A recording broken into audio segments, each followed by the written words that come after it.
Okay, now let that bitch just mutilate her white ass and leave. Ciao all, Thomas here. Today we continue our journey into RWBY Volume 4. It's been a minute since our last foray into RWBY. I do apologize for that. Life has been really wonky, and so I'm just kind of like, when I feel upset or life is kind of weird, sometimes I like throw myself fully into like work. And also, like, despite life being blech, I kind of also have to keep doing this because, you know, the bills don't stop. So anyway, we are in the middle of Volume 4. We are on Chapter 5, Menagerie. Oh boy. Ooh boy. Here we go. So Volume 4, I feel, was kind of off to a solid start with a few like stumblings here or there. Most of them just kind of consequences of the way the first 3 volumes were written. I think the middle of Volume 4 is where it really starts to like slag, though. Slag? I don't think that's the right word. My brain has been mush the last 2 weeks. Please forgive me. But you know, the middle of Volume 4 I think is definitely the weakest part. I think it's the part where it loses a lot of steam. Blake's plot kind of like comes to a standstill for a while. Weiss's kind of starts getting going again, but it's like it kind of cuts up the RWBY plot that's going on in a way that's like really takes a lot of the tension out of it. And Yang is just nowhere to be seen, I think, because we're going to do the next 4 episodes, and I don't think Yang is in any of them, really, which is wild. Like, okay, I guess Yang's recovery just isn't that important to us. Anyway, let's get this show on the road, shall we?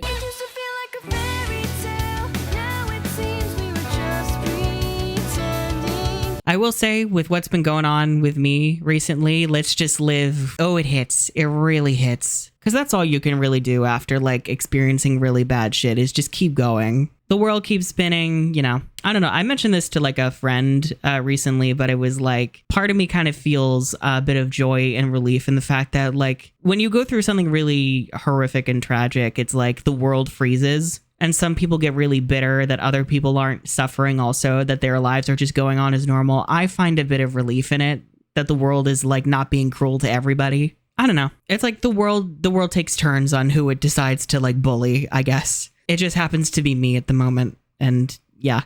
Yeah, so I think the big issue with this episode is that Menagerie they really want to sell it as like almost this, it's kind of giving like a Native American reservation. Admittedly, I don't know a lot about how reservations work or what they're like quality wise. But the idea is that like after the Great War, I believe Menagerie was kind of given to Faunus, who decided they didn't want to be part of the 4 kingdoms. Like it's not considered a kingdom on its own. It doesn't have the same political power. It's more like a haven for Faunus who don't want to fuck with humans. Faunus were awarded equal rights as citizens of Remnant, and as an apology, they were given an entire continent of their own to do with as they pleased. So Menagerie was born. Sure is, crowded, huh? The guests were just starting to enjoy themselves. Yeah, they say it's crowded, but it's really not giving that. It looks like there's plenty of space, and it looks pretty nice. Is it always so cramped? Son, you had plenty of space to maneuver around the man with a crate. Relax. When you try and take an entire species and put them on an island that's 2/3 desert, yeah, it tends to be cramped. Although I'm not really sure how Blake isn't like sweating her ass off in that coat if we're in the tropics. A little desert never hurt anyone. It's not like the desert in Vacuo, son. The wildlife here is more dangerous than most other regions. Wildlife we'll never see. Does she mean regular wildlife or grim wildlife? Who knows? I'm like, there's so much of Menagerie we don't get to see, and that does kind of bother me. It's all just this little town. I believe it's called Kuokawana. This is Kuokawana. And Kuokawana, I think, actually means like garbage. So that's, yeah, okay. And it's called Menagerie because that's like a group of captive like animals. Because, you know, get it, animal people, faunus. It's super fucked up. Oof. And it feels weird not to have that reinforced in the narrative that much. We came together and we made a home where any faunus could feel welcome. But this island will always be a reminder that we're still not equal. Like they keep saying that like this place is not equivalent to the kingdoms, and yet there's not really a lot of evidence for that. Time to go home. Which one's yours? That one. And also Blake's family, like being in charge of Menagerie, and she gets this like little manor like at the center of the town. Like, yes, this isn't part of the other kingdoms, but I feel like that still grants you a lot of privilege within Menagerie and Faunus. Like, on the one hand, I kind of like that this makes Blake the other side of the coin to Weiss, kind of. But on the other hand, it's also so jarring because, like, this is so not what people thought Blake was during the first 3 volumes because there was no indication of her family. I was raised outside the kingdoms. If you can't fight, you can't survive. The vibe was usually like, oh, she gives like orphan who had to like grow up somewhere like presumably vacuo or something. There was like no mention of parents or family or living in luxury. And then this volume happens and you're like, what? And also your dad being the leader of the White Fang. How did no one recognize your last name being his last name? Blake? Hi, Mom. My baby girl. Kali! I do love Gira and Kali. I think they're very sweet, but they are not really the best parents. Just kind of letting their daughter go off like that. It's like, I get that's her choice, but also like, could you guys maybe help her a little bit? And also the fact they kind of left the cause. It's that's kind of baked into the whole, like the way this show handles civil rights allegories. Yikes. We were horrified when we heard the news. The Kingdom of Vale wasn't perfect, but it certainly didn't deserve what happened. Also, the fact that the Vital Festival was like globally shown, I don't know. I'm like, does that mean that her parents know about Team RWBY already? Like that they've seen Blake like on TV fighting with her teammates? I knew she'd be fine. That isn't the slightest bit true. You should have seen him pacing. Gira and Kali, also, the fact that they look like clones of Blake is very weird. Like, that's not how genetics work. And even the faunus traits, it's very hard to tell what kind of faunus they are. Like, Kali is like a wolf. Those are supposed to be wolf ears. But it's hard to tell because it's the only trait she has. Because, you know, faunus only get one trait. I do like that her little sash on her outfit is meant to, like, mimic a tail. I think that's a cute touch. I like the piercings in her ears. Gira's design is kind of a hot mess, though. What is his trait even supposed to be? Is he supposed to have, like, kitty feet? Or are those just his shoes? She's got some moves.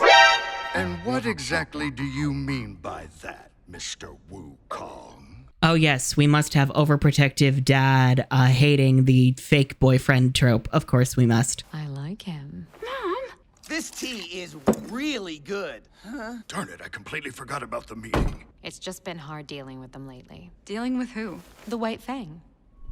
What? Oh no, the civil rights activists are here. Oh no. Yeah, there's this weird thing where like, specifically the Albanes in Menagerie, like they represent the White Fang in Menagerie. And it's like, one, why is the White Fang here? I thought y'all were advocating for faunus rights in human kingdoms. Why would you need to be in Menagerie where there are no humans? This is Corsic and Fennec Albane.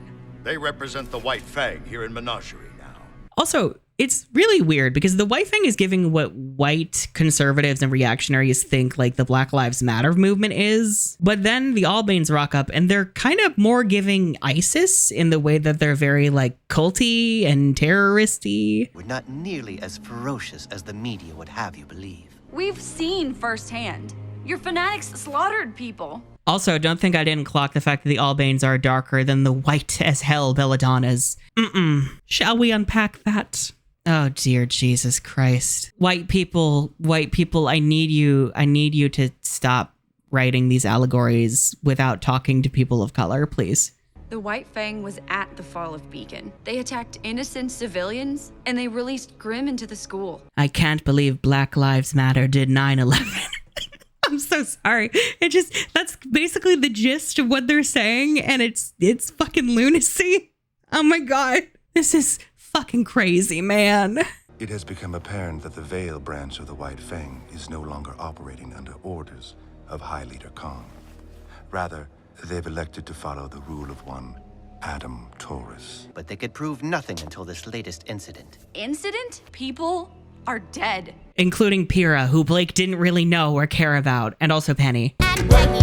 And also, neither of them were murdered by White Fang members, so that doesn't really... You know, actually, the only White Fang murder that I can think of during the fall of Beacon, it wasn't even a murder. It was just Adam slicing off Yang's arm.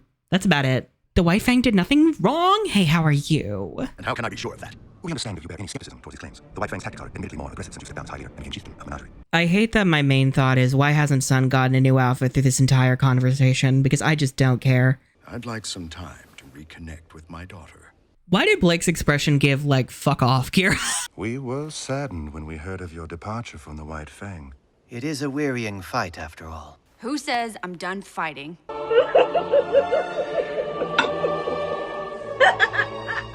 Well, I mean, from what we see later on in the future, you kind of are done fighting. You're like, well, we're not going to fight. We're just going to do, like, the thing where we ask for our rights nicely, and then we let them kill us. Sister Ilya would be elated. Foreshadowing as a narrative device. So, those guys were creepy. I really don't like you.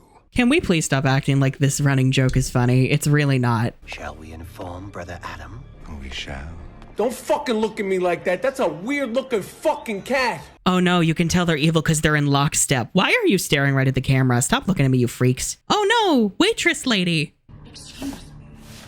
I was hoping you could help me find someone. Please go. I wonder what her response was when Tyrion just started laughing maniacally. It's like...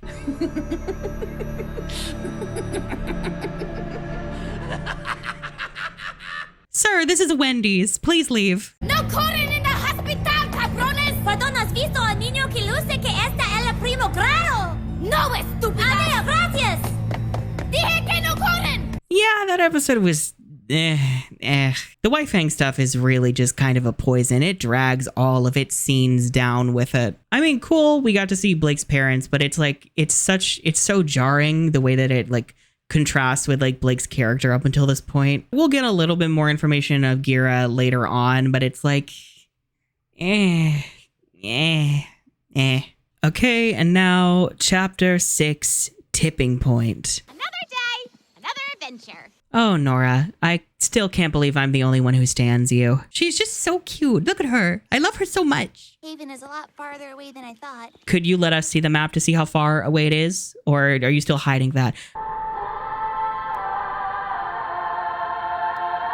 God, why did they decide to make her sleeves the same color as her skin? It's so frightening. Ew! How long did you think this journey was going to take? Maybe like 2 weeks? What?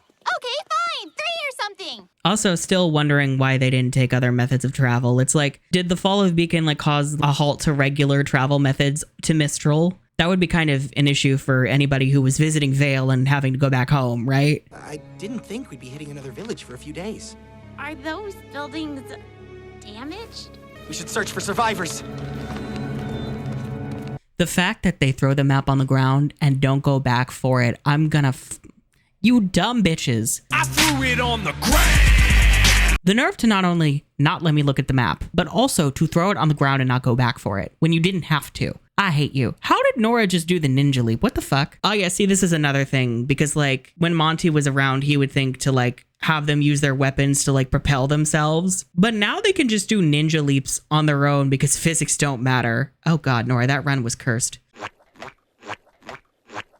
Ooh, the floor is hexagons, the bestagons. Ani Yuri.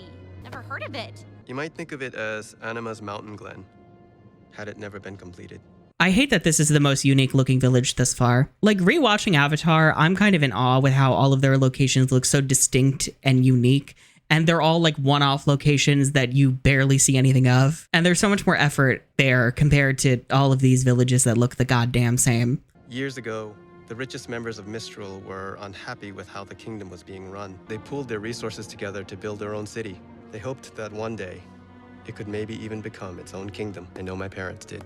Oh, not Ren having parents. Oh no. Mulan has parents? Okay, but why though? Why were they unhappy? It's so wild they throw out these world building details and like try to give hints of politics and then they don't give you any actual substance. Like, what's the point of like hitting me with all of this world building bullshit if it's not actually anything meaningful? Like, why were they unhappy? What's going on in Mistral that's so bad? As someone who hails from Mistral, the situation there is equally undesirable.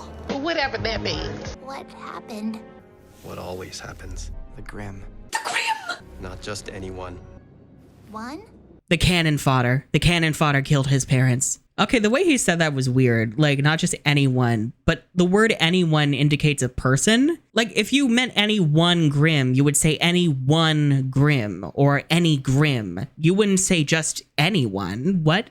Okay. I remember like when I first watched this, I didn't recognize it was a horseshoe that Ren and Nora saw. I thought it was like a symbol of the bandits and that we were building up that Raven like killed Ren's parents. And I was like, ooh, that sounds fun. And then it was not that. And I was very confused. And then I realized I was an idiot.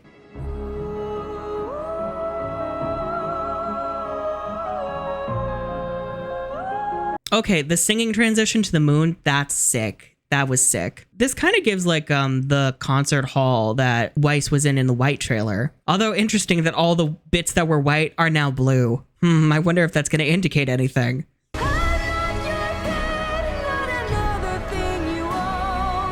As much as this song hit me when it came out and I really needed it, it's so wild that Weiss is openly singing about like how much she fucking hates her dad in front of all these people and no one gives a fuck.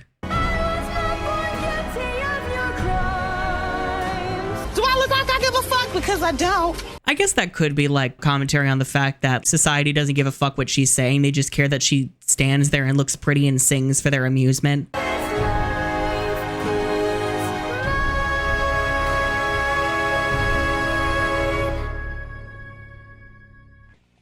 Like no one actually gives a fuck what she has to say, and it's a form of gaslighting kind of, but it doesn't hit like that.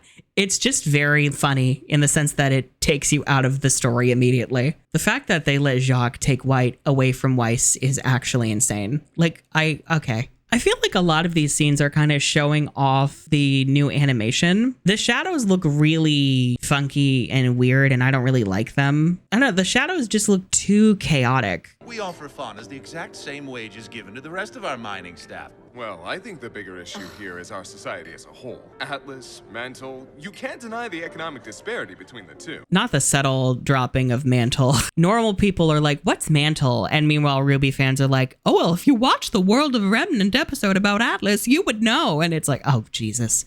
So basically, Atlas, the kingdom, is two cities. Atlas, which is, you know, the floating city of like sci-fi technology and rich people. And then there's Mantle, which is poor little town on the ground. This will matter kind of in volume 7, but right now it doesn't matter at all. Yeah, see, we keep like talking about the way Atlas treats the Faunus. Like it's giving Atlas is the most racist kingdom, but we're going to drop this when we eventually round back here. It's so wild. Like you're acknowledging there are issues, but the establishment that's oppressing the Faunus aren't the antagonists. The Faunus themselves fighting for equality are. That's wild.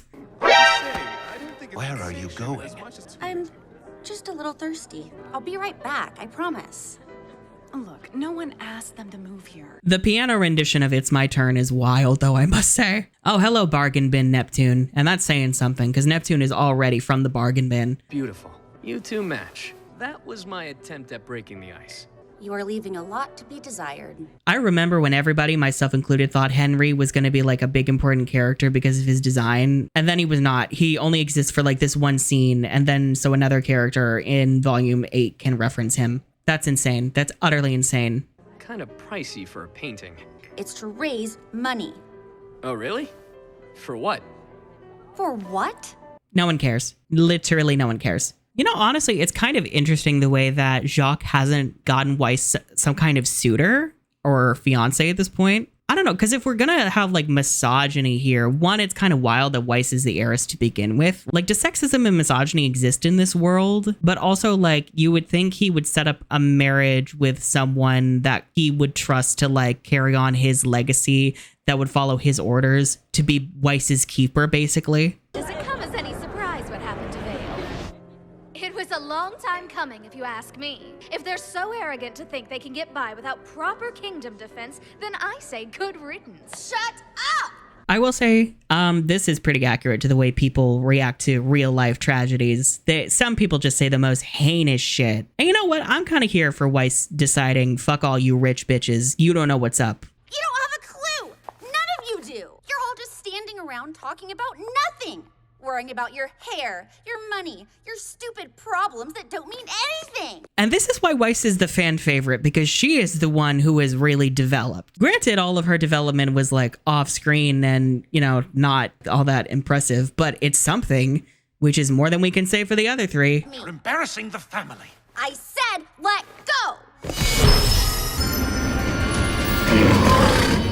The fact that her first successful full summon was out of pure rage at this rich bitch is kind of everything, though. Arrest her! She's insane. She should be locked up. She's the only one making sense around here. Thank you, Ironwood. Please save Weiss. Please save her. Please get her away from Jacques. I'm begging you. No, don't go. Even though I still don't like you and don't trust the military because I'm not fond of authoritarians.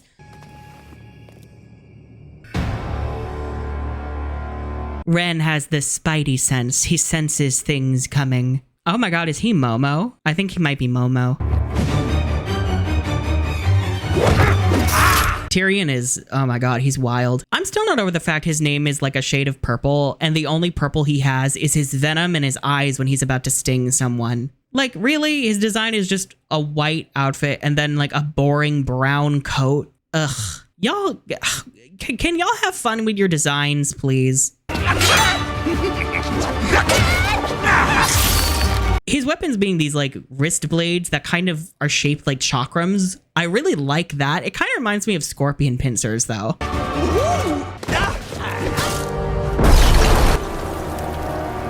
Oh yeah, sure. Show off the flexibility. Why don't you? Okay. Someone's a show off. It's so wild though. Like if this were Red Trailer RWBY, she'd be wiping the floor with this motherfucker. Who I am matters not to you. Or you. Or, well, you do interest me. You know what I hear? I hear the sound of you shutting the fuck up. Ugh, of course he does. Of course he fucking does. Yeah, I get it. Jean's the super special one. Okay, why didn't y'all just call the show Jean at this point? You haven't the slightest clue, do you? About the plot? No, I don't. Could you inform me? The rose has thorns. My little flower, I'm here to whisk you away with me. I am Chris Hansen with Dateline NBC. I love that Tyrion is just a fucking poet. His lines are like so lyrical and wacky. He's a lot of fun. What if she doesn't want to go with you? And I like the little, I don't know what the term is, but that little like whir in his theme that sounds almost like a hiss. It makes me think of like a scorpion getting ready to strike. Oh, right, as I say that, please behead Jean. Okay, now let that shit just mutilate her white ass and leave. John! Oh, god damn it, Ren. Why did you have to save him? Okay, spinning on top of Jean's shield is fucking crazy work. That's crazy. Blue, Chariot of the Dragonflame.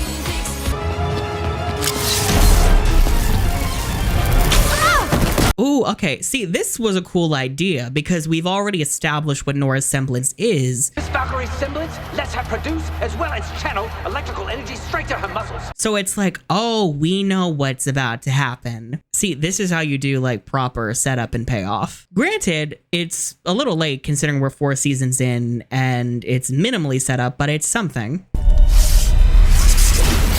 What you know? I am really sad though that Nora's attack didn't do more. It's like, you couldn't let her be like Thor for like 5 minutes. Ugh.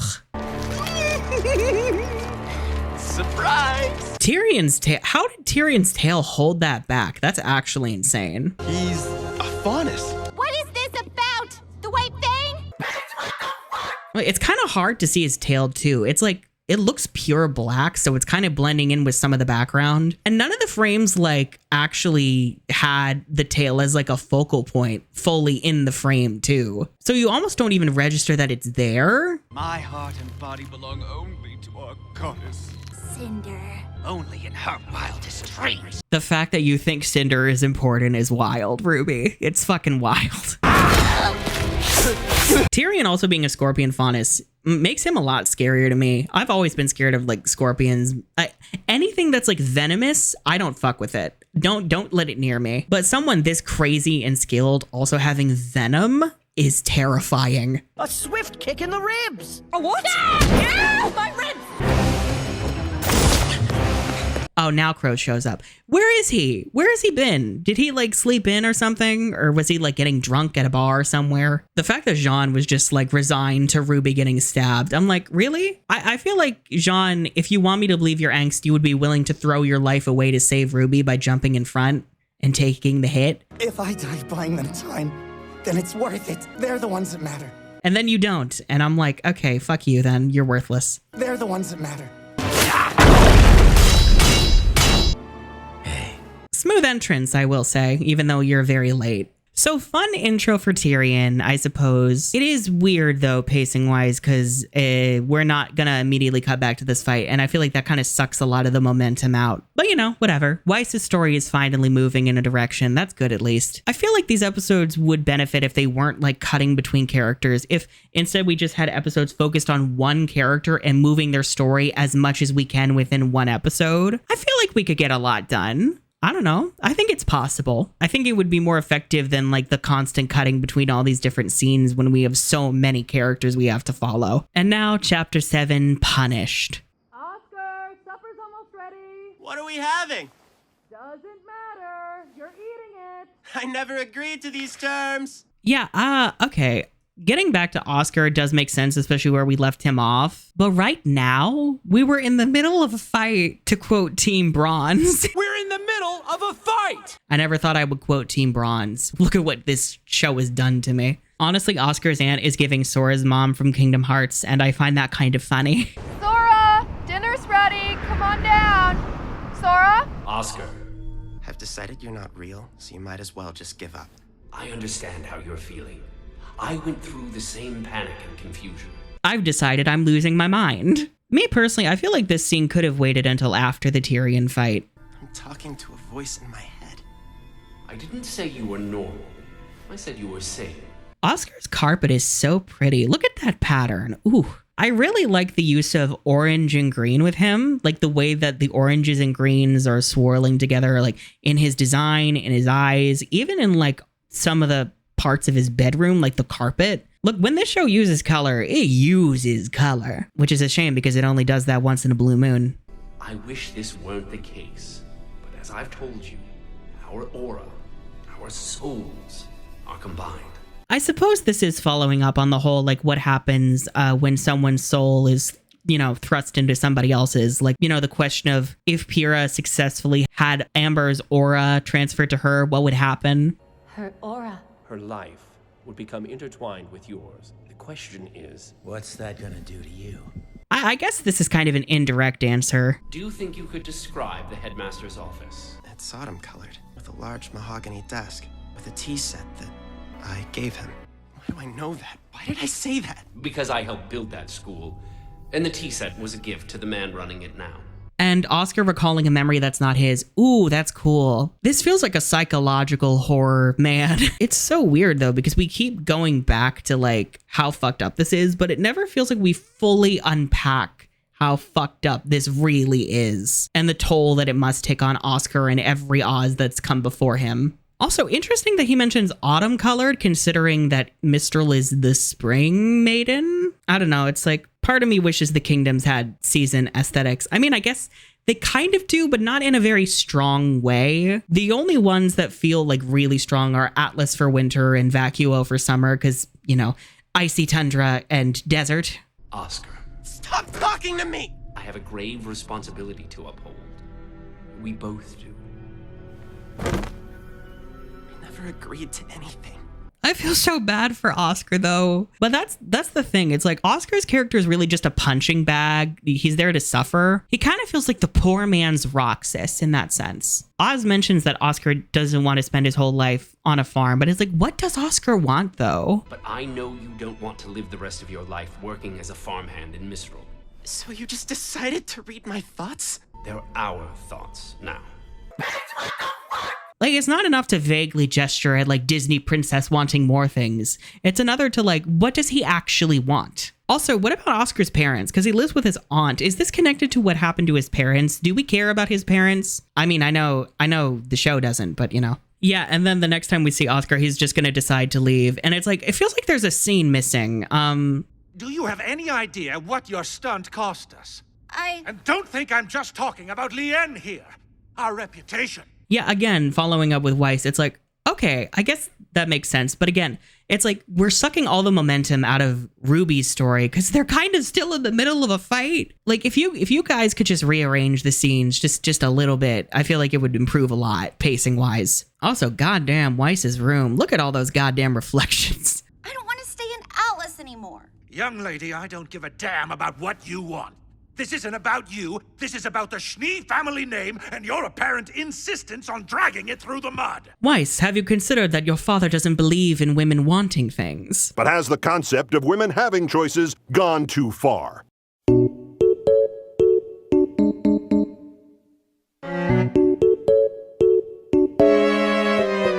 I have done nothing but fight to uphold the honor of my family name. A name that you married into. This reveal, though, that Jacques married into the family. Because you wouldn't know that otherwise. You don't really get the whole Schnee family lore in the show. You have to get it from a fucking World of Remnant. Of course you do. Okay, so TLDR, the Schnee Dust Company was founded by Nicholas Schnee, aka St. Nicholas, aka Santa Claus, who was Weiss's grandfather. He was a huntsman, and he founded the company. He had a daughter, Willow, Weiss's mom. Willow married Jacques, and Jacques took over the company, and Jacques is a piece of shit. And also, his original name is Jacques Gillet, as in Jack Frost. Because we believe in subtlety, Rooster Teeth. I'm sorry, we believed in subtlety. R.I.P. Chicken Tooth. You think running off like your sister is going to make the Schnee name stronger? You're wrong. The Schnee family legacy isn't yours to leave. It's mine. And I'll do it as a huntress. You know, it's so wild that Weiss has all these skills, all these abilities. And Jacques didn't confiscate her weapon. He didn't post guards to make sure she didn't leave. You are going to remain here, out of sight and out of trouble, until you and I come to an agreement on your future. Dude, your daughter could just blow up the manor and run. What was supposed to keep her here? You're not really that good at the psychological warfare. You're trying, but you're not really succeeding all that well. You can't just keep me from leaving. You are my daughter. You're a child. And children are grounded when they misbehave. Did you get that from a parenting book because you suck at it? Where did Weiss's reflection go? Did she become a vampire? I mean, she is very white. Everyone in the show is very white. Are they all vampires? Where's Buffy? They'll want to know why the heiress to the Schnee Dust Company is suddenly nowhere to be found. Which is why you are no longer the heiress to the Schnee Dust Company. Excuse me? I do feel like Jacques was kind of waiting for an excuse to pass the title over to Whitley because, he wants his little boy to take over for him. Again, it's okay, does misogyny exist in Remnant or does it not? I understand this show was written by men, so we have a very flawed approach, but Clearly, the trauma you endured at the fall of Beacon was too much for you. Which is why you've generously revoked your claim to the company and its earnings. Passed them on to your brother Whitley. The blocking is very weird though, because it's supposed to be Jacques having power over Weiss, but the frames aren't suggesting that at all. Weiss is elevated in the room and in the shot. She appears larger than Jacques in the frame. She's above him, and she's on the right side of the frame. And I believe usually when something's on the right side of the frame, it holds power over whatever's on the left side. I don't know, it's just the visuals are not really communicating Weiss's struggle here. Did we need Weiss going down the steps? Why did we not just cut to her bursting into the hallway? We talk about how this show didn't have that much of budget, and I'm okay, but they're also wasting their budget on pointless things, including the celebrity voice cast. There, I said it. You never liked Winter. You never liked me. But you've been nothing but supportive since the moment I came back. You wanted this to happen. It's foolish not to do as Father asks. I know you better get out of my face! Out of my face! Out of my face! Okay, yeah, that expression though, I'm why did y'all make Whitley look like a fucking evil supervillain there? The music, him maniacally folding his hands and his gestures, his expression, it's all given supervillain, he was basically setting Weiss up to be more defiant and thus he would get the title when it was taken from her. And I'm okay, I can see siblings being turned against each other by an abusive parent, but it's also if something about it feels icky. It feels real icky. Gag. Rhymes with that.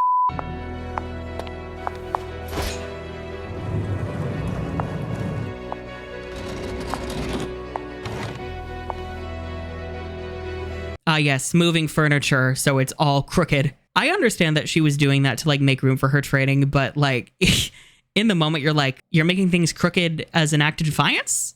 That's interesting. Yeah, see, he didn't take her sword. Why did you not confiscate her sword? As I live and breathe, Crow Bronwyn. I'm not sure who you are, but you need to leave my niece alone. So interesting the fact that Crow doesn't know about Tyrion. Who the fuck are you? Who the fuck are you? I asked you first. I asked you second. Like, you've been watching Salem's movements for like years, potentially decades now, and you don't know who one of her few followers are? I don't know. I feel like they would have clashed at some point. Maybe that's just me. One does not upset the queen. Queen? Salem. Who? Ruby's like, wait, there's a big bad? Wait, we have a plot? When did we get a plot? When did that happen? You took the words right out. Yeah, Tyrion's tail keeps vanishing into all of like the brown and the black in the background, and it's really annoying me. Actually, yeah, Crow and Tyrion both, their colors keep disappearing into the background because of how dark everything is. Okay, that was weird. What was he shooting when he was holding back the sword? That was weird. It's kind of giving the creators don't know how guns and bullets work. It feels like they just think, oh, just have them point and shoot, and that's it. That's how it works. Okay, Ruby did like the bullet propulsion like once, but before that she did a ninja leap on her own, so okay.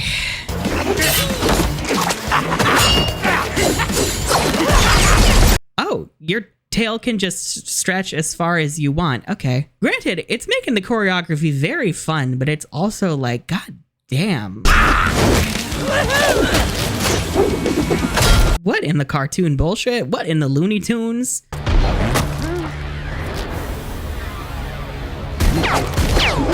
I'm still not sure what that was supposed to be. Were you also entranced by the hexagons, Tyrion? Yeah, and then he just lets Crow walk over to his sword. Like, what?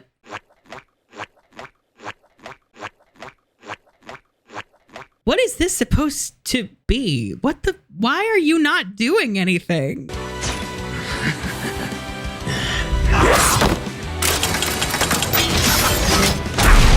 I'm so confused. What was that? Like, there are definitely interesting moments and bits of cool choreography in this fight, but it's also like there are moments where I'm just really confused of what the intent was.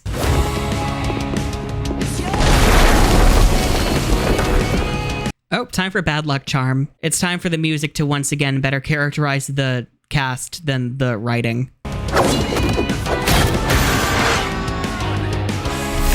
Okay, Crow, I will give you, that was cunty. That was a very cunty landing. Diva behavior.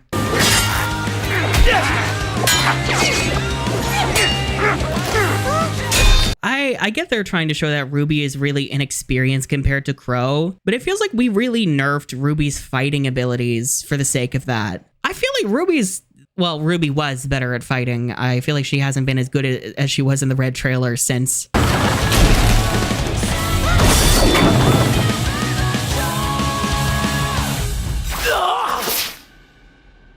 Oh, yep, there it is. There it is. Jean, Ren, and Nora, I would like to thank you for being useless. I do like the detail that his eyes go purple when his venom kicks in.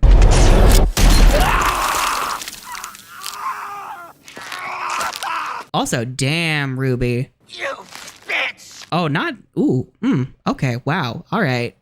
Damn. You know, I have to give Ruby props, though, for that. I mean, it was a serial killer that she did that to, so was it fucked up? Yes, but also he was a murderer, so actively trying to kill them all, so. Although it is wild that it doesn't, like, bother Ruby later on. I don't know, like, you just maimed someone. Surely that should, like, fuck you up. Especially for Ruby being someone who wants to, like, you know, be kind and not do harm. I'm like... Even if it's someone who like is trying to actively hurt or kill you and people you love, that should still weigh on you having to do something like that, right? What's going on? What's your favorite fairy tale?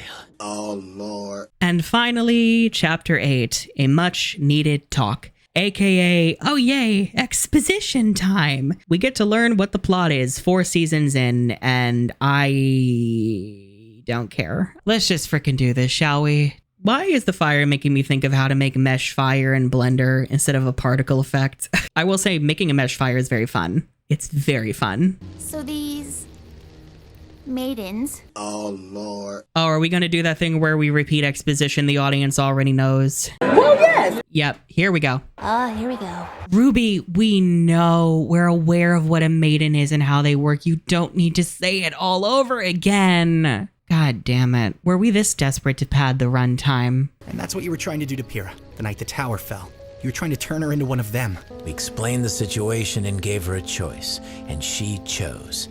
I get Jean being upset on Pyrrha's behalf, but it was kind of Pyrrha's choice as much as it was pressured onto her. I'm really torn about whether I approve of the Jean angst or not. Usually I don't. It's so wild they knew none of this up until this point. That's crazy. And then Weiss and Yang aren't going to know until next season, and then Blake's not going to know until the start of season 6. Crazy. Fucking crazy. Tyrion, why was he after me? Because we still have to pretend that you're the main character, even though Miles and Carrie don't really like you all that much. I told you having silver eyes is a rare trait. And the fact that you're someone that was able to use them seems to have upset some very powerful people. It's so why? Like, you mentioned the silver eyes, but you're not saying why they're important. Why are we still not getting an explanation of that? That's crazy. Could you care to explain why? Why is it that we have to repeat the goddamn maiden exposition, but you can't give us new exposition about silver eyes, motherfucker? Why not just travel with us? He was using you as bait. I wouldn't put it like that. It's complicated. I just now realized Ren's shoes are open-toed. That's crazy when y'all are like hiking to a whole other continent and kingdom. Are your feet okay, man? What is the point of all of this? Will you just tell us what's going on? Well, no. We will when Miles and Carrie figure it out. Not before. Not many people are super religious these days. I didn't ask! Zoe! Okay, when were they ever? Can y'all stop talking about religion in Remnant as if y'all invented religions when you haven't? People have created dozens of gods. Are they in the room with us? Well, sort of kind. 2 of them are actually real. They were brothers, the god of light, the god of darkness. Nobody's talking to you. Just drive the bus driver. Oh god, the brothers. Okay, yeah, I get it. They're the brothers Grimm. Haha, very clever. But it's so boring. A god of light and a god of darkness. How inventive. It's giving Rava and Vatu, and I hate that. And at night, his brother would wake to see all the things that the elder had made and become disgusted. Disgusting! Also, again, so wild that like this show about like 4 girls like kicking ass and taking names has gods that are men. I don't know. I just find that interesting. I just find that really interesting. The younger brother went and made something. Something that shared his innate desire to destroy anything and everything. The creatures of Grimm. Boo! Tomato, tomato, tomato. I'm throwing tomatoes. And this being the origin of the Grimm is so boring too. Like, are you serious? If they're just the invention of the boring god of darkness? Oh, for fuck's sake. Like, oh my god, who cares? Who cares? And yeah, whatever. I guess it's kind of visually interesting. They're using like this cheaper 2D animation you see in World of Remnant for this. But I just don't care. This last great creation would be given the power to both create and destroy. Would be given the gift of knowledge. It would be given the power to choose. And look, I see the vision of humans being a mix of light and darkness and all these supposedly important values that go into humans. I see the vision, I just don't find the vision very impressive. That is how humanity came to be. Their greatest mistake. Look, the 2020s have really made me just not like mankind all that much. Knowledge, creation, destruction, and choice aren't just metaphorical.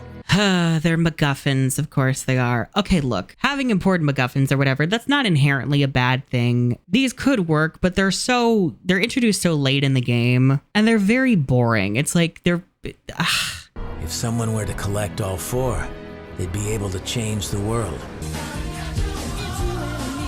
Like the Relic of Choice power, it's supposedly just you wear it and you see a future choice you'll have to make, and I'm like, that's That's such bullshit. That's so boring. It's so wild to me the relics don't double as weapons too, considering fights and weapons are supposed to be so important in the show. What do you mean they're just magical paperweights? And also, fuck, they're ugly. Like, ugh. The Huntsman Academies were created to train generations of humanity's protectors, but they also serve another purpose, guarding the relics. So, okay, but the Huntsman Academies are new, right? Like, they were founded after the Great War, and the Great War wasn't that long ago. It was only a few decades ago, a century at most. So where were the relics before the Great War? Salem? Not much is known about her. Not much is known about her because she hides out on the big dragon continent up in the upper left-hand corner that none of us go to because it's spooky. Hi, Blake. How are you doing? Where is Yang? Who knows? Who cares? Not me. Certainly not I. You can always go in and say hi. I don't want to bother him. A father's never too busy for his daughter. Not all of my friends would agree with you on that. Yeah, see, another thing where Blake has really supportive, kind parents where Weiss does not. You've never been very talkative, but that boy you brought home loves to run his mouth. I want to hear more about the adventures of Team RWBY. It's still such a crime that Gira and Kali never got to meet RWBY, Weiss, and Yang. Like, what the fuck do you mean? I will be angry about that for the rest of my life. Hey, Dad. Blake. Well, this is a pleasant surprise.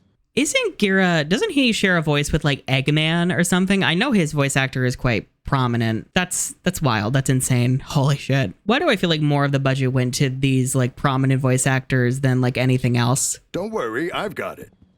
Sit down. Sit down. I don't want to keep you if you're... Nonsense. I've been cooped up in here all day. I get them trying to have them be like cutely awkward and not really knowing how to interact with each other. You still take sugar, right? Actually, Oh, sorry. No, it's fine. Oh, here, take this one. No, really, it's no big deal. I don't know, something about it. I think it's the animation. It feels very like stiff and robotic. I don't know. I'm not feeling the awkward alongside them. I'm just feeling awkward at them. It just seems like your outfit doesn't cover very much. It covers plenty. Haha, dad jokes. Haha, ha ha ha ha ha. A little more armor might help. I don't need armor. Flashback. I don't need armor. Is it bad? My first thought was the fact that you got stabbed. Blake, you could have used armor then. I just realized, does she have a scar from that? I don't think she does, but she's showing where she got stabbed with this outfit. I'm sorry. Why? Why would you say that? Yeah, this too. I get what they're going for, but the weird escalation out of nowhere emotionally feels so jarring. Like, I remember Blake's story here resonating with me because, like, I've dealt with this kind of, like, self-hatred, self-isolation thing. But now I'm like, How can you still love me after what I did? I shouted at you and yelled at you, but you were right. I called you cowards. I should have left the White Fang with you and Mom. Oh, that's no. In the sense that, you know what I mean? I mean, they literally were cowards, though. Blake's like, I should have given up on civil rights. And Gira's like, Blake, you did the right thing. You also gave up on civil rights. I hate this so much. Again, the White Fang plot is poison. It kills everything it touches. The only thing I ever feared was that you would fall down the wrong path. The wrong path of advocating for rights. But I did. And you pulled yourself out. You came back. You became a right-wing grifter, Blake. And don't worry, there's plenty of Heritage Foundation money to go around. You confronted the White Fang time after time. Oh, sweet Jesus. Flashback. Time after time after time after time after time after time after time. Is Blake Dave Rubin? Is that where we're building to? Also, goddamn, this room is so spacious. What the fuck? Why did you leave Vale? Why did you leave your friends behind? You're not having fun? Then just leave. Yo, can we see Blake's bedroom? I want to see what it was like, and I want her to, like, cry at, like, how long it's been since she's been here. Also, I demand it to be covered in books. Sorry to interrupt this tender family moment. I really don't like you. All right, I get it! That joke is never going to be funny. Stop. Stop trying. Please stop trying. Stop trying to make fetch happen. It's not going to happen. So let's say we believe all of this. There really is this crazy evil being behind these attacks, not just some thugs trying to become powerful. It's so wild that y'all are like, magic and demon ladies is crazy when your literal job is to use your superpowers and your superpowered weapons to fight demons. And why aren't we in more of a hurry to get to Haven? What if they're next? The headmaster over there saw what happened to Beacon. He's not dumb. Are you sure about that, Crow? Are you absolutely sure? Do you really think they planned out that attack on Beacon overnight? Flashback. It appears we have a new access point. We're just going to be making a slight alteration to the plan. I mean, they winged a lot of it overnight, I'm not gonna lie. Like, a lot of it. This world has never once heard of cybersecurity. If the whole world knew about the relics, about Salem, it would be chaos. We'd have another great war on our hands, and this time, you'd have to fight. I mean, would we though? I feel like the whole world would rally together to fight Salem. Maybe that's just me. I don't know. I feel like evil demon woman is a very clear threat. You know, actually, with the way the world is right now, maybe I'm wrong. Maybe like half the world would actually go along with Salem.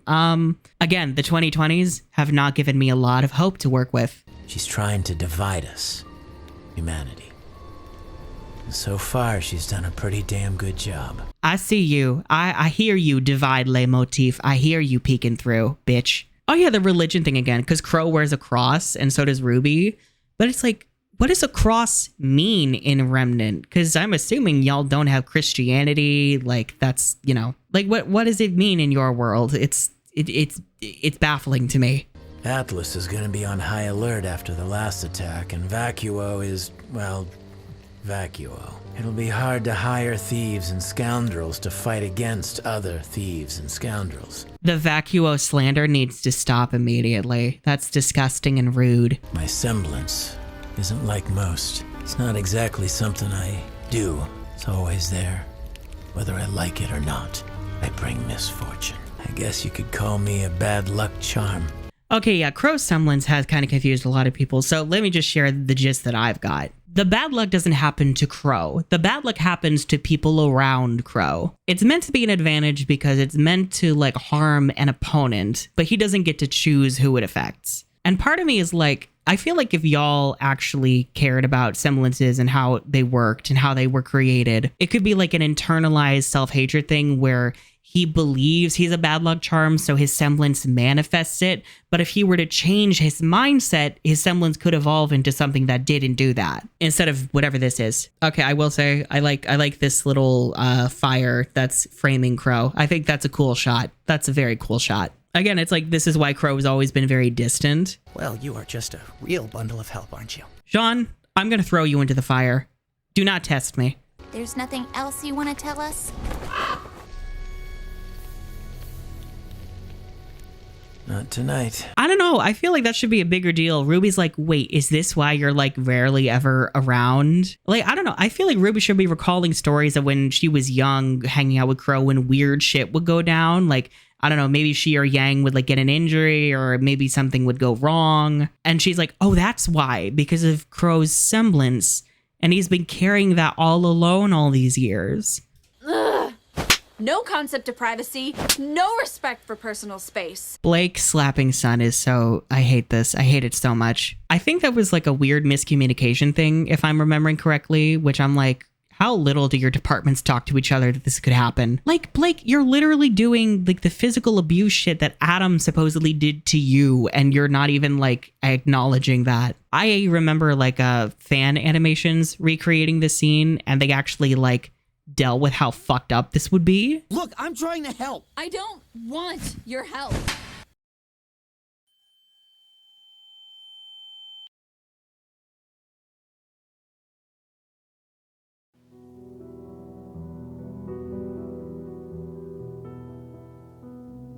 Like, it's so, ugh, God damn it. Blake, you're really not helping your cause. Your mom said White Fang members don't wear masks in Menagerie, but I saw one at the market yesterday. I don't want your help. Yeah, it's also so weird that this is basically like the climax of Blake's story, this little chase scene that's about to happen. A freaking ninja? A spy. It feels so weird. It feels like there's parts of this story missing. Like Blake had a moment with her dad, yeah, but it feels incomplete. It feels like we needed more context and more interactions with her parents to build to that and to this. This just feels very jarring. Also, maybe it's just me. I feel like Gear and Collie should be able to fight. I feel like they should be able to go and help. Well, that's unfortunate. Oh no, he's been poisoned with grape jelly. Well, good luck, Crow. Good luck. Yeah, the middle of Volume 4.